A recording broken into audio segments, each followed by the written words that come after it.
Hi, Christine. How are you? I'm fine, thank you. We are talking to Nuno Ricardo, Director for US Products for Environics Analytics.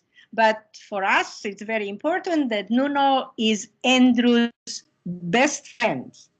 Nuno, Andrew's friends in Romania, fans of his rock and roll and heavy metal show, wrote that they think that they like their personality and they feel that Andrew is their friend. Um, did he make good? Did he make friends easily as a teenager? Yeah, so, we had a pretty big circle of friends in high school.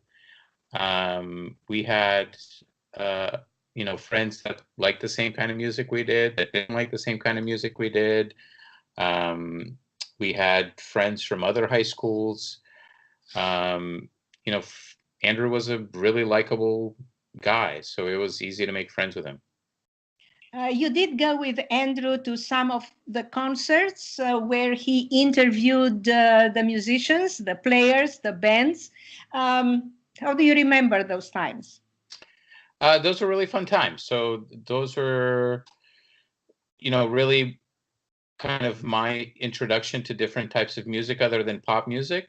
So I think the first concert that Andrew and I went to was Sheena Easton. That was very early on, and then so that was still pop music. And then the next concert we went to was the Rolling Stones, which was a fantastic show. Like I, barely ever heard the Rolling Stones at that time. I think I was 14 years of age.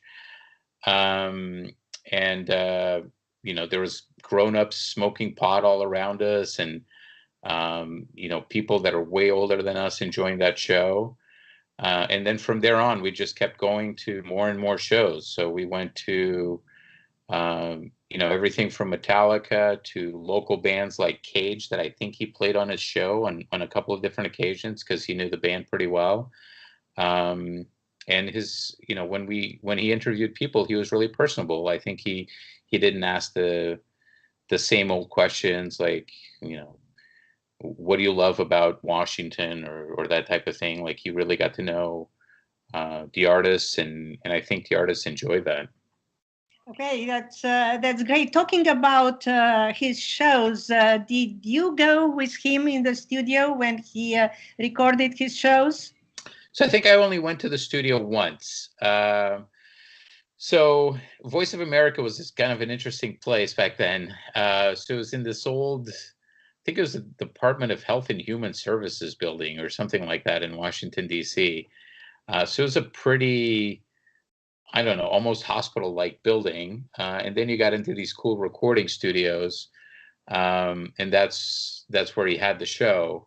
So I think there was him and two other people in the recording booth, kind of directing him and queuing up music and that type of thing. Honestly, the best memory I have from those shows is um, I didn't realize I could read Romanian until I saw one of his scripts lying on your kitchen table, and I picked it up and I was like, "Oh, I can read this." Yeah, um, you are fluent in Portuguese, right? yeah, so it's both languages come from Latin, so it was pretty easy to pick up on what he was saying to his audience, and I love that he always started the show with "Hello, my friends." Yes. How did you and Andrew become friends in high school? Oh, so we actually met in junior high school. So he was in ninth grade, I was in seventh grade. It's pretty cool story. So I had just moved to the U.S. on August 15th in 1985, and I think Andrew had been in the U.S. for a couple of years. And it turned out we lived on the same street. So my first day of school in the U.S., we both met at the bus stop, and we started talking. And within minutes, we found out that both of our parents worked for Voice of America. And when we left the bus that morning for school, he told me he'd save me a seat on the ride home. And yeah, we were pretty pretty much best friends since then.